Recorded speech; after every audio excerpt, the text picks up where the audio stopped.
Hal Jordan in the Green Lantern Corps, number 43, with Robert Venditti writing, Rafa Sandoval on art, and you can take it away. So last issue we ended with the Dark Stars coming in. Tomatu had been taken away. That's very inconsiderate to our listeners who maybe enjoy this book. But yeah, so we open this with a bunch of just a page of. This is the start of the Dark Stars thing, right? This issue. I don't know if it's the start. I don't know if this is technically part one because it kind of just feels like it's running on. No, this is part two. This is part two. Okay, so it was last issue. This is still Dark Stars Rising Prelude Part 2. Okay, all right. Yes. Like I say, this whole from last issue to the end of the run is kind of one big thing split up into mini sections. All right. But we basically just open with a sequence of Dark Stars just have brutally murdered a bunch of criminals in various locations. The ending is of that is they killed this entire. They killed this whole prison, and they were all given a life sentence. The planet doesn't have the death penalty, but they just came in and wiped them all out anyway. So we cut into the four Earthmen talking to the Guardians, and John's as the leader is saying, "Hey, look, I know you kind of took a back seat on Zod, but this is undermining our position in the universe. It's like we can't be the police force if this is all just kind of happening." It makes a point of saying there has been 47 events have happened in the last 3 days, and it's only going to get worse. And they track them back to a planet in Space Sector 1. Ooh, 1. Yeah, 1. And then they spend a bit trying to convince the Guardians of going, hey, look, we really need to do this, and it's just not right. And the Guardians are like, all right, yeah, go on then. We agree. The controllers are a bit out of it. If they're using the Dark Stars as an execution squad, then they should probably be dealt with. Go and take they're like, you're the leader. Take the other Earthmen, and then whoever else you want, and go and deal with it. So we get a gorgeous panel of just a good handful of lanterns flying through space, going towards it, going into battle, and it's pretty great. The art in this is pretty fantastic throughout, actually. Might be my favorite issue that Sandoval's done yet, and it's been pretty consistent, but it's been getting better as well. So that's nice. But they get there, and John's like, "Hey, Stell, go and scout out that planet because it doesn't look too bad from here." And then they turn around and it's like, "Hang on, he's not there. Where is he?" And they give him a message on the ring. He's like, "I'm back on Mogo. What happened?" It turns out the Dark Stars can phase jump. We saw that they could teleport in to get Tomar 2 last issue, but what they can do is they just grab hold of the lanterns and teleport them back to Mogo and just leave them and drop them there, with the exception of Hal. They take everyone else to Mogo, but not Hal, who they take into their headquarters. Hal's special. Yeah. Well, there's a reason, but this is where we get that double page spread that is turned vertically instead, and it's just you just see the lines and lines of the Dark Stars and just how many there are, and that's why they took Hal. They took him so that they can have someone to see what they're actually up against, just see how many of them there are. And we have Tomatu come down and talk to him and try and talk him out of the whole conflict that's going on here. It's this idea of, look, you do your thing, whatever, we don't care, but we're going to keep doing this. So what are you going to do? And he basically says, you know what, you're useful in what you're doing to us because you're still catching the criminals. So it just means they're all in one place for us to come and kill.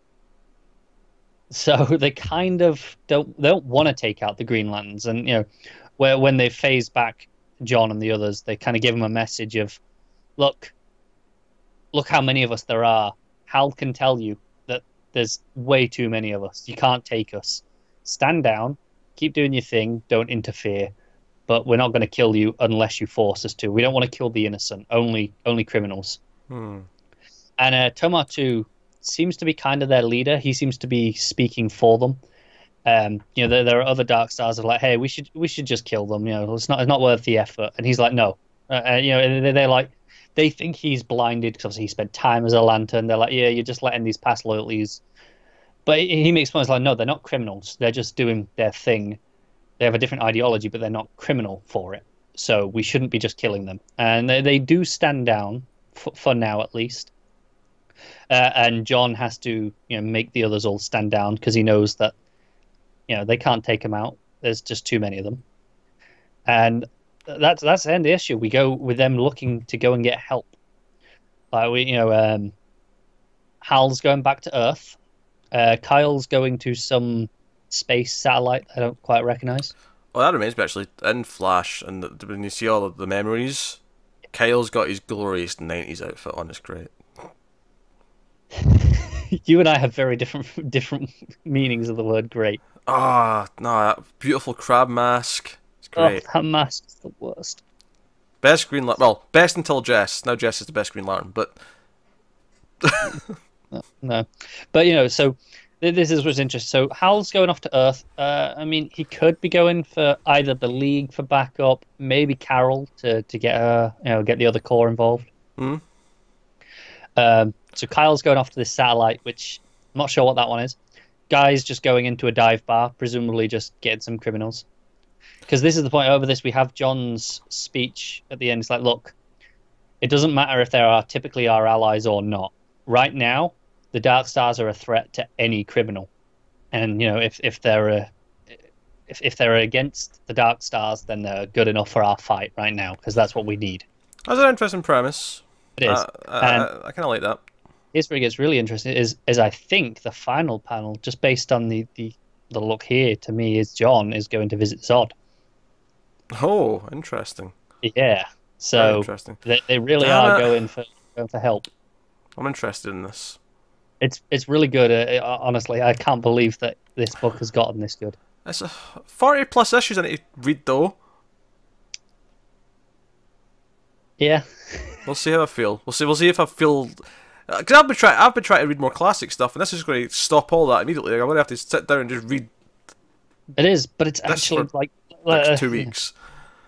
This run has gotten so much better over time. Like it's really settled into a groove, and the other thing I should mention as well is that the controllers are not in charge. They, we mentioned last issue that they were surprised when the Dark Star suits started up. They've actually got them like tied up, and they're still alive. They need them to control the suits to keep them connected and stuff, and their powers are linked through them. But they have no control over the Dark Stars. They're doing their own thing. So it's a question of, is there sentience in the suits? Is it the wearer that's controlling it? It's there are some questions being raised for sure. Here's a question: how much of Carol has there been in this book? I think the last time we saw her was in like issue 30 or so. There was there was a bit of like, her and Hal being like, yeah, okay, we should probably have a talk. And I don't think we've seen her since then. I was just curious how prominent the supporting cast for the Lanterns were. But... Not particularly, but I mean, as much as that's been a fault, I guess the Corps in general have had quite a spotlight. Yeah, all the Alien Corps members we don't typically get tons of. Yeah. Yeah, and we had a whole big thing with the Sinestro Corps for quite the first 20 odd issues. I wouldn't be too surprised to see them come back in to help now. Actually. Yeah, no, that sounds like it makes sense. Basically forming a Lantern Suicide Squad team, essentially. Kind of, yeah. There's potential. There's potential. I don't know if I'll actually bother catching up and reading it, but the fact that I'm mildly tempted is worth something. It's credit to the book that it's grown, because at the start this was not very good at all. Yeah, none of us wanted to read it, and then you started reading it, and you kind of liked it, so you stuck with it. You convinced Matt to catch up and read it. He did. Then he left it, and then you convinced him to catch up again. Yeah, it's had its moments of like, okay, this is not great. At the start, the stuff it was doing with Hal was pretty rough, but I did enjoy the core side of things. But now it's a really well-rounded book, and I'm really looking forward to this final stretch.